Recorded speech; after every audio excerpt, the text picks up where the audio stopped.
Welcome to യശോദേജു platform. Kerala water authority lab assistant എക്സാമിൻ്റെ MLT പോർഷനിൽ നമുക്കൊരു ചെറിയ ഭാഗം കൂടി നോക്കാനുണ്ടായിരുന്നു.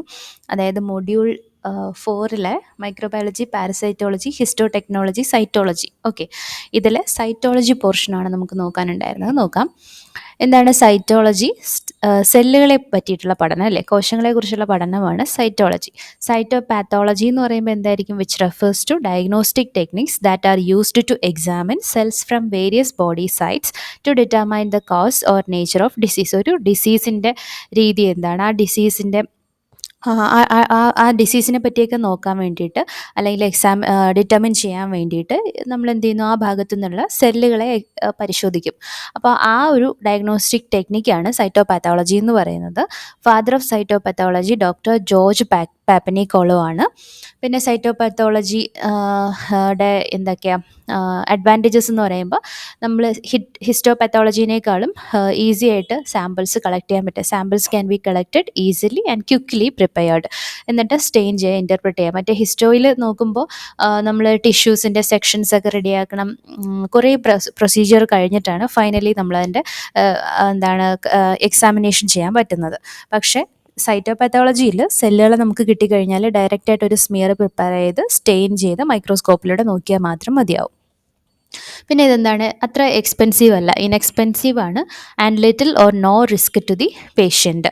Exfoliative cytology plays a prominent role in the mass screening and the early detection of cancer. മെയിനായിട്ട് ക്യാൻസറിൻ്റെയൊക്കെ ഡിറ്റക്ഷനാണ് സൈറ്റോളജിയുടെ ഒരു ഇമ്പോർട്ടൻസ് വരുന്നത്. Then cytological examinations identify disease process. പലതരത്തിലുള്ള ഡിസീസിൻ്റെയൊക്കെ ആ ഒരു പാറ്റേണും കാര്യങ്ങൾ, അതിൻ്റെ ഡിസീസ് പ്രോഗ്രസ്സും കാര്യങ്ങളൊക്കെ നോക്കാനും സൈറ്റോളജിക്കൽ എക്സാമിനേഷൻ ഇമ്പോർട്ടൻ്റ് ആണ്. പിന്നെ ഇതിൻ്റെ ഡിസഡ്വാൻറ്റേജ് വരുന്നത് may be that some tumours do not exfoliate cell walls and therefore may not provide adequate sample to examine. ഇവിടെ നമ്മൾ സെല്ലുകളെയാണ് എന്ത് ചെയ്യുന്നത്, പരിശോധിക്കുന്നത്. അപ്പോൾ ചില ട്യൂമർ സെല്ലുകളിൽ നിന്നും നമുക്ക് ആവശ്യത്തിനുള്ള സാമ്പിൾ കിട്ടിയെന്ന് വരില്ല. ഓക്കെ, സെല്ലുകൾ അത്രത്തോളം എക്സ്ഫോളിയേറ്റഡ് ആവത്തില്ല. അപ്പോൾ അങ്ങനെ വരുമ്പോൾ നമുക്ക് ആ ഒരു പരിശോധന കുറച്ച് ഡിഫിക്കൽട്ടായിരിക്കും. It is not always possible to localise neoplastic lesion. പിന്നെ ഇതിൻ്റെ ഡിഫറെൻറ്റ് ബ്രാഞ്ചസ് പറയുന്നത് നമ്മുടെ exfoliative cytology, abrasive cytology, fine needle aspiration cytology എന്നാണ് സൈറ്റോപാത്തോളജിയിൽ വരുന്ന ഡിഫറെൻറ്റ് ബ്രാഞ്ചസ്.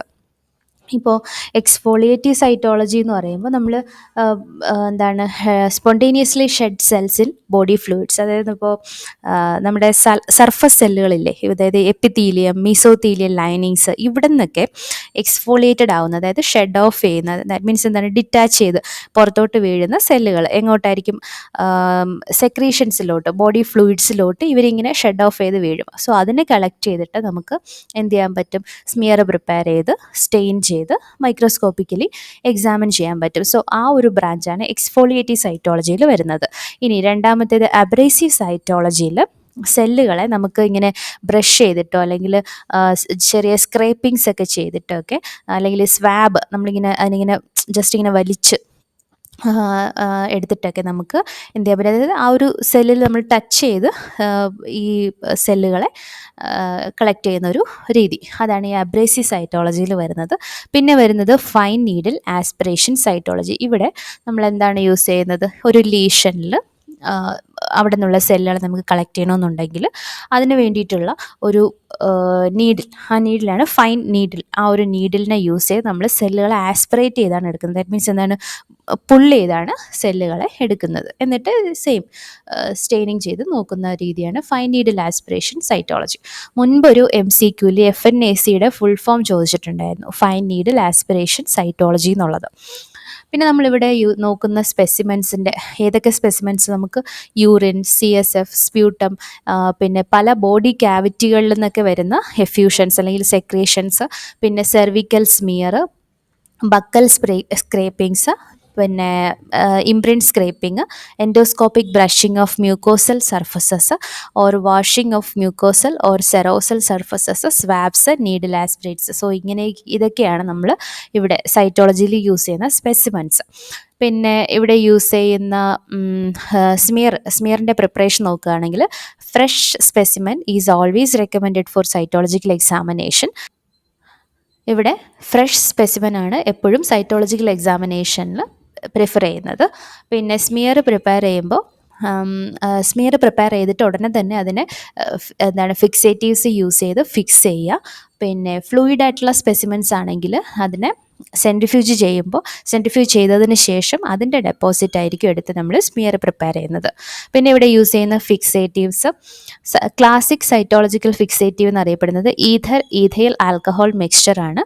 അല്ലാണ്ട് യൂസ് ചെയ്യുന്ന മറ്റ് ഫിക്സേറ്റീവ്സിന് എക്സാമ്പിളാണ് Carnoy's fluid, 95% ethyl alcohol, isopropyl alcohols ഒക്കെ.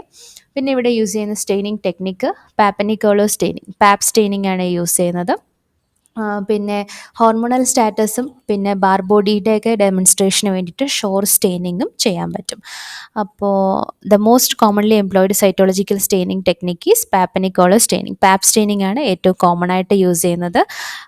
പിന്നെ ആപ്ലിക്കേഷൻസ് ഓഫ് ഡയഗ്നോസ്റ്റിക് സൈറ്റോളജിയിൽ മെയിനായിട്ട് എന്തൊക്കെയാണ്, ക്യാൻസറിൻ്റെ ഡയഗ്നോസിസും പിന്നെ ഹോർമോണൽ സ്റ്റാറ്റസിൻ്റെ അസസ്മെൻറ്റും പിന്നെ ഡയഗ്നോസിസ് ഓഫ് ഇൻഫെക്ഷൻസിൻ്റെയൊക്കെ ഡയഗ്നോസിസ്, പിന്നെ ഈ ബാർബോഡീൻ്റെ ഡിറ്റക്ഷൻ, ബാർബോഡീനെ നോക്കിയിട്ട് സെക്സ് ഡിറ്റർമിൻ ചെയ്യാനും പറ്റും. ഓക്കെ, ഇതൊക്കെയാണ് ഇതിൻ്റെ ആപ്ലിക്കേഷൻസ് വരുന്നത്. പിന്നെ ഇവിടെ യൂസ് ചെയ്യുന്ന സ്റ്റെയിൻ പറഞ്ഞല്ലോ, പാപ്പ് സ്റ്റെയിൻ ആണ്. അതിൽ വരുന്ന റിയേജൻസ് EA36 ഡൈ. ഇതിൽ യൂസ് ചെയ്യുന്ന ഒരു റിയേജൻ്റാണ് EA36 ഡൈ. അതുപോലെ തന്നെ OG6 ഡൈ യൂസ് ചെയ്യുന്നുണ്ട് ഇതിനകത്ത്. പിന്നെ വരുന്നത് ഹാരിസ് ഹെമറ്റോക്സിലിൻ എന്ന് പറയുന്ന റിയേജൻറ്റും ഈ പാപ്പനിക്കോളോ സ്റ്റെയിനിങ്ങിൽ യൂസ് ചെയ്യുന്നവരാണ്. പിന്നെ നമ്മൾ ഫൈൻ നീഡിൽ, പിന്നെ ഇതിൻ്റെ റിസൾട്ട് കാണുന്നതെന്ന് വെച്ച് കഴിഞ്ഞാൽ ന്യൂക്ലിയസ് ബ്ലൂ കളറിലും പിന്നെ നല്ല ഷാർപ്പ് ഡീറ്റെയിൽസ് ആയിട്ടായിരിക്കും കിട്ടുന്നത്. പിന്നെ സൈറ്റോപ്ലാസം ആണെങ്കിൽ ഈ pink, blue, yellow, green, grey എന്നീ നിറങ്ങളുടെ വേരിയസ് ഷെയ്ഡ്, അതിൻ്റെ പല ഷെയ്ഡുകളിലായിട്ടായിരിക്കും സൈറ്റോപ്ലാസം ഒബ്സർവ് ചെയ്യുന്നത്. പിന്നെ വരുന്നത് FNAC, അതിൻ്റെ നീഡിൽ ഗേജ് സൈസ് വരുന്നത് 21 to 23 G വരെയുള്ള സൈസുകളാണ്. കൂടുതലും 22 ഒക്കെയാണ് പ്രിഫറബിൾ, എന്നാലും 21 to 23 ഗേജ് സൈസിൻ്റെ ഇടയിൽ വരുന്നത് ഇവിടെ യൂസ് ചെയ്യുന്ന FNACയിൽ യൂസ് ചെയ്യുന്ന നീഡിലിൻ്റെ സൈസ്. അപ്പോൾ ഇത്രയൊക്കെ ഉള്ളൂ സൈറ്റോളജിയിൽ. നന്നായിട്ട് പഠിക്കുക. Thank you.